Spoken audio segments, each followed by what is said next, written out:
જોઈ રહ્યા છો સ્પાર્ક ટુડે ન્યૂઝ। માંગરોળ તાલુકાના જૂના કોટડા ગ્રામ પંચાયતના તલાટી મંત્રીની બદલી થતા જ વિદાય સમારંભ યોજાયો છે। છેલ્લા 2.5 વર્ષથી જૂના કોટડા ગ્રામ પંચાયતમાં તલાટી મંત્રી તરીકે ફરજ બજાવતા માયાબેન બારડની શિલગ્રામ પંચાયતમાં બદલી થતા જ ભાવભર્યું વિદાયમાન અપાયું છે। માયાબેનના વિદાય સમારંભ નિમિત્તે બધાને નમસ્કાર।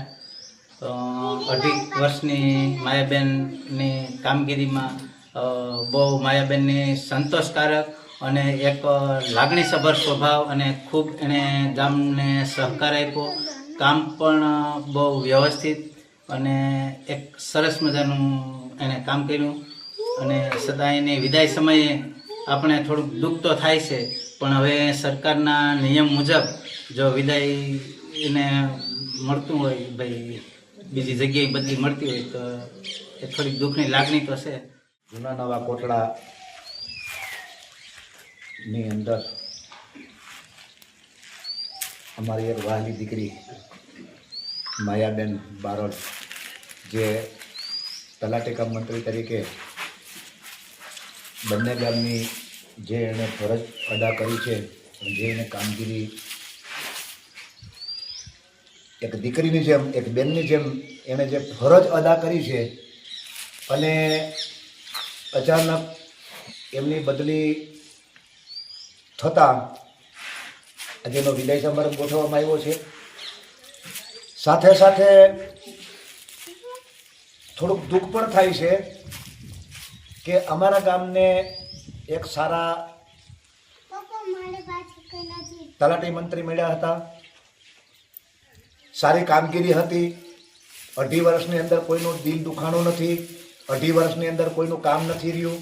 2.5 વર્ષની અંદર એણે જે બંને ગામનો જે વિશ્વાસ કેળવો છે, જે પ્રેમ જીતો છે, એ ખરેખર એ દીકરીને બિરદાવવા લાયક છે, એ બેનને બિરદાવવા લાયક છે। અને એ બદલીના અનુસંધાને આજે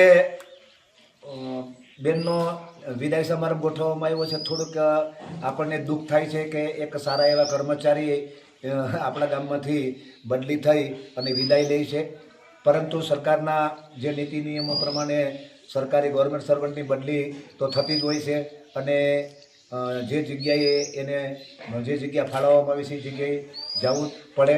પણ આજ આપણે એના વિદાય સમારંભની અંદર આપણે બહોળી સંખ્યામાં બધા ગ્રામજનો મળ્યા છે, તો એને આપણે સારી રીતે બેનને વિદાય આપીએ અને માતાજી પાસે એવી પ્રાર્થના કરીએ કે એણે જે જગ્યા મળી છે એ જગ્યામાં પણ આવી જ રીતે એની ફરજ અદા કરતા રહીએ, લોકોનો પ્રેમ જીતતા રહીએ, લોકોનો વિશ્વાસ જીતતા રહીએ અને કાયમી માટે જ્યાં સુધી એ ગવર્મેન્ટ સર્વન્ટ તરીકે અને તલાટી મંત્રી તરીકે એ ફરજ બજાવે ત્યાં સુધીમાં માતાજી પાસે આપણે એવી પ્રાર્થના કરીએ કે નિર્વિઘ્ને એને કોઈ પણ જાતનો કંઈ પ્રોબ્લેમ ન થાય, બરાબર છે?